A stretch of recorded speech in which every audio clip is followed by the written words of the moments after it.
என் அன்பு செல்லமே, என்னுடைய அழகான தங்கமே, வாழ்வில் எத்தனை போராட்டம், எத்தனை விஷயங்கள் உன்னுடைய வாழ்க்கையில் நடந்தது. ஆனால் எல்லா விஷயத்திலையும் பொறுமையாகத்தான் இருந்தாய். உன்னிடம் இருக்கும் மிகப்பெரிய ஒரு குணமே என்ன தெரியுமா? அது சில சமயம் எனக்கு பிடிக்கும், அந்த குணமே எனக்கு சில சமயம் பிடிக்காது. அந்த மாதிரி குணம் என்ன தெரியுமா? பொறுமையாக சொல்கிறேன் தங்கமே. உன்னுடைய வாழ்க்கையில் உனக்கு அதிகமாக உதவி செய்ய வேண்டும் என்ற ஒரு எண்ணம் இருக்கிறது. வெளியில் போகும் பொழுது யாராவது பசியாக கேட்டால் கூட, எனக்கு சாப்பாடு மட்டும் வாங்கி கொடுங்கள் என்று கேட்டால் கூட உடனடியாக கடைக்கு போய் அவர்களுக்கு சாப்பாடு வாங்கி கொடுப்பாய். ஒரு ரொட்டி துண்டுகளை வாங்கி கொடுப்பாய், ஏதோ ஒன்றை வாங்கி கொடுப்பாய். ஆனால் சிலருக்கு, உன்னுடைய உறவுகளுக்கு ஏதாவது ஒரு பிரச்சனை, ஏதாவது ஒரு விஷயம் நடக்கிறது, அவர்களுக்கு உதவ வேண்டிய நிலைமையில் நீ இருக்கிறாய் என்றால் உடனடியாக நேரம் காலம் எதையும் பார்க்காமல் உன் கையில் இருக்கும் நகைகளையோ உன்னுடைய பையில் இருக்கும் பணங்களையோ அள்ளி கொடுக்கிறாய். அதாவது அள்ளி கொடுக்க வேண்டும் என்ற அவசியம் அல்ல. ஒரு 10 ரூபாயாக இருந்தாலும் சரி, அது உன்னுடைய பணம். அந்த உன்னுடைய பணம் உன் கையிலிருந்து போகும் பொழுது அது அவர்களுக்கு பல மடங்காக மாறுகிறது. அதை ஒன்று நன்றாக தெரிந்து கொள். உன்னை வெளியில் இருப்பவர்கள் ராசி இல்லாதவள் என்கின்றார்கள். நீ ராசி இல்லை என்று எப்படி அவர்களுக்கு தெரியும்? நீயே சொல் பார்க்கலாம். ராசி இல்லை என்பது எப்படி தெரியும்? அவரவர்கள் வாய்க்கு வந்தது போல அதிகமாக பேசுவார்கள். ஒரு நபருடைய மனதை கஷ்டப்படுத்த வேண்டும் என்று நினைத்தார்கள் என்றால் அதிகமாகவே கஷ்டப்படுத்துவார்கள். இதெல்லாம் சில பேருக்கு சாதாரணமாக அப்படியே வரும். அவர்கள் எத்தனை தண்டனைகள் அனுபவித்திருந்தாலும் சரிதான், எத்தனை விஷயங்கள் அனுபவித்து இருந்தாலும் சரிதான், நிச்சயமாக அவர்களுக்கு எந்த ஒரு இடத்திலும் சரிதான், எந்த ஒரு சிறிய இடத்திலும் அவர்களுக்கு மனதில் இப்படி பேசுகிறோமே என்ற ஒரு விஷயம் அவர்களுக்கு தோன்றவே தோன்றாது. ஏனென்றால் அவர்கள் அப்படித்தான். அவர்களை எந்த ஒரு நிமிஷத்திலும் திருத்த முடியாது. ஆனால் உன்னுடைய வாழ்க்கையில் நிச்சயமாக எல்லாவற்றையும் தெரிந்து கொள்ளலாம். இவர்கள் இப்படித்தான், இந்த நபர் வாழ்க்கை இப்படித்தான், இவரிடம் நாம் சற்று ஜாக்கிரதையாக இருக்க வேண்டும் என்பது எல்லாம் சரியான விஷயம் தானே. மற்றவர்கள் எப்படி வேண்டுமானாலும் இருக்கட்டுமே, நீ சரியாக இருக்கிறாயா? அதுதான் போதும். இப்பொழுது நான் என்ன விஷயத்தை உனக்கு சொல்ல வந்திருக்கிறேன் என்றால், தலை போகும் காரியமாக இருந்தாலும் சில பொருட்கள், அதாவது உன்னுடைய நெருங்கிய உறவு இப்பொழுதே இந்த பொருள் வேண்டும் என்று சொல்கிறது என்றாலும் சரிதான், தெரிந்தவர்களோ தெரியாதவர்களோ, அன்பாக இருப்பவர்களோ இல்லாதவர்களோ, சில பொருளை கொடுக்க வேண்டும், சில பொருளை கொடுக்கக்கூடாது. அது எப்பேற்பட்டவர்களாக இருந்தால், உன்னுடைய பிள்ளையா, உன்னுடைய அம்மாவா, உன் தம்பியா, அண்ணனா, யாராக இருந்தாலும் ஒரு பொருளை, அதாவது குறிப்பிட்ட சில பொருட்களை தரக்கூடாது. இதை நன்றாக தெரிந்து வைத்துக் கொள்ளுங்கள். தெரியாமல் சில விஷயத்தில் தவறு செய்துவிட்டுத்தான் பின்பு தவிக்கிறீர்கள். அந்த தவிப்பு வேண்டாமே. எல்லா விஷயத்தையும் தெரிந்து கொண்டீர்கள், ஆனால் உங்கள் வாழ்க்கையில் நிச்சயமாக அடுத்தடுத்த கட்டத்திற்கு வந்து விடலாமே. சில விஷயத்தை தெரியாமல் நீங்கள் செய்வதனால்தான் உங்களால் அடுத்தடுத்த கட்டத்திற்கு நகர முடியாமலேயே இருக்கிறது. நீங்கள் புரிந்து கொண்டால் வாழ்க்கையில் ஜெயிப்பீர்கள் என்பதை நன்றாக புரிந்து கொள்ளுங்கள். இந்த நேரத்தில் முக்கியமாக ஒரு நபருக்கு, யாராக வேண்டுமானாலும் இருக்கட்டும், எண்ணெய் பொருளை எப்பொழுதும் கொடுக்கக்கூடாது. எண்ணெயை எப்பொழுதும் கொடுக்கக்கூடாது. அப்படியே நீ கொடுக்க வேண்டும் என்று நினைத்தால், ஏதாவது அவரிடமிருந்து 1 ரூபாயோ 2 ரூபாயோ 5 ரூபாயோ காசை நீ பெற்றுக்கொண்டுதான் அவர்களுக்கு தர வேண்டும். அதே போல எப்பொழுதும் பருப்பு கொடுக்கக்கூடாது. அதே போல புளி கொடுக்கக்கூடாது. அதே மாதிரி கல் உப்பு கொடுக்கக்கூடாது. இதெல்லாம் கொடுக்கக்கூடாது.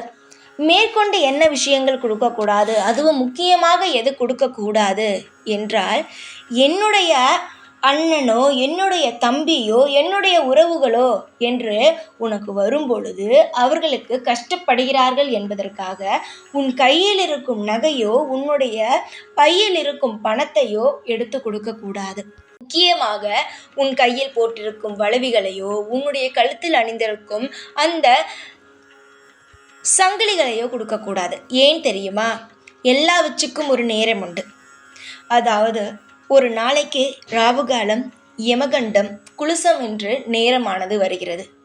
அதில் ராவுகாலத்தில் எதுவும் செய்ய மாட்டோம், யமகண்டத்தில் எங்கும் செல்வது கிடையாது. குலுசம் என்பது அதுவும் ஒரு முக்கியமான நேரம். அந்த நேரத்தில் நீங்கள் மற்றவர்களுக்கு, யாராவது ஒரு நபருக்கு நீங்கள் உங்கள் கையில் இருக்கும் பணத்தையோ உங்களுடைய கழுத்தில் இருக்கும் உங்கள் கையில் வைத்திருக்கும் நகைகளையோ நீங்கள் அவர்களுக்கு ஒரு தொழிலுக்காகவோ இல்லை அவர்களுடைய அவசரத்திற்காகவோ நீங்கள் கொடுக்கும் பொழுது அந்த நேரம் குலுசம் என்ற ஒரே ஒரு விஷயம் என்னவென்று தெரிந்து கொள்ளுங்கள். அது வளரக்கூடிய ஒரு நேரம். அந்த வளரக்கூடிய நேரத்தில் நீங்கள் எதை கொடுக்கிறீர்களோ அது உங்களிடமிருந்து போய்க்கொண்டே இருக்கும் என்பதை புரிந்து கொள்ளுங்கள். ஒரு நாளைக்கு ராவுகாலம், யமகண்டம், குலுசம், நல்ல நேரம் இதெல்லாம் வரும். ராவுகாலம், யமகண்டம் என்பது தெரியும். எந்த ஒரு நல்ல காரியத்தையும் செய்யக்கூடாது. குலுசம் என்பது ஒரு விஷயத்தை நீங்கள் செய்யும் பொழுது அது திரும்ப திரும்ப திரும்ப செய்ய ஆரம்பிக்கும். நீங்கள் உங்களுக்காக போய் ஒரு கடையில் நகை வாங்குகிறீர்கள் என்றால் அது உங்களுக்கு வாங்கி கொண்டே இருப்பீர்கள். ஒரு ஆடை எடுக்கிறீர்கள் என்றால் அந்த குலுசத்தில் ஆடை எடுத்துக்கொண்டே இருப்பீர்கள். ஒரு வீட்டுக்கு குடி போகிறீர்கள் என்றால் அந்த வீட்டுக்கு மறுபடி வீடு கட்டி குடி போவீர்கள். இதே போல் அந்த குலுச நேரத்தில் நீங்கள் செய்யும் பொழுது, நல்ல காரியம் செய்யும் பொழுது மேலும் மேலும் உங்களுக்கு வளர்ந்து கொண்டே இருக்கும். அதுவே வேறொரு நபருக்கு உங்கள் கையில் இருக்கும் பணத்தையோ, உங்களுடைய கையில் இருக்கும் உங்களுடைய வாழ்க்கையில் நீங்கள் வைத்திருக்கும் நகையையோ நீங்கள் ஒரு உதவியாக, ஏன் நீ நினைக்கலாம் நான் திரும்ப வாங்கிக் கொள்வேனே என்று, அது அந்த இடத்தில் விஷயமே கிடையாது. நீ கொடுப்பது மட்டும்தான் அந்த நேரத்தில் விஷயம். நீ அந்த நேரத்தில் கொடுக்கும் பொழுது உன்னுடைய வாழ்க்கையில் நீ எல்லா விஷயத்தையும் மற்றவர்கள் கொடுத்து கொண்டே இருப்பது போல இருக்கும். உன்னிடம் அது வராது. அதை நன்றாக தெரிந்து கொள்ளுங்கள்.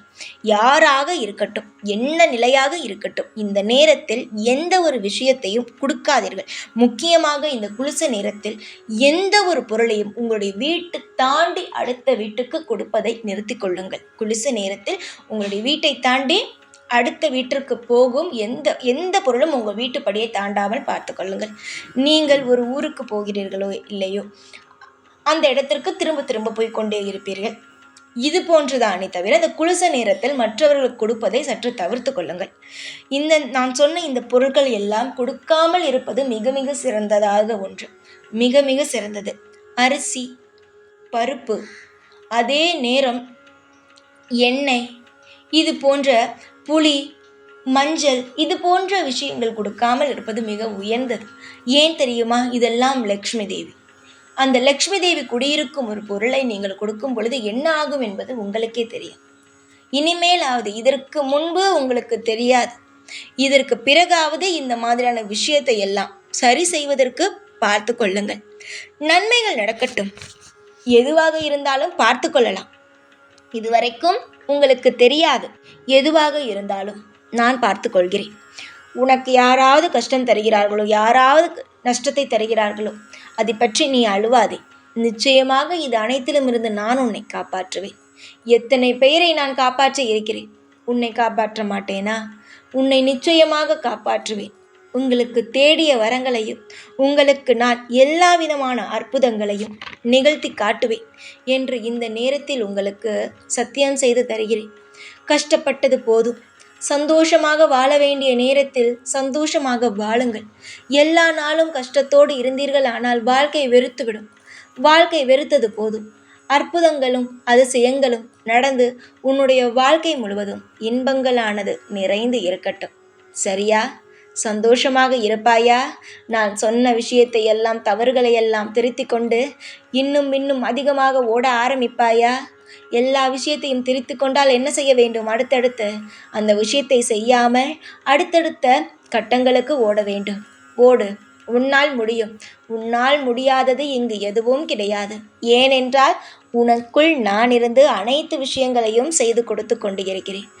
சதா சர்வ காலமும் இந்த சாயுடைய ஆசிர்வாதமும் அனுகிரகமும் எப்பொழுதுமே உண்டு. சந்தோஷமாக இரு. ஓம் சாய்ராம்.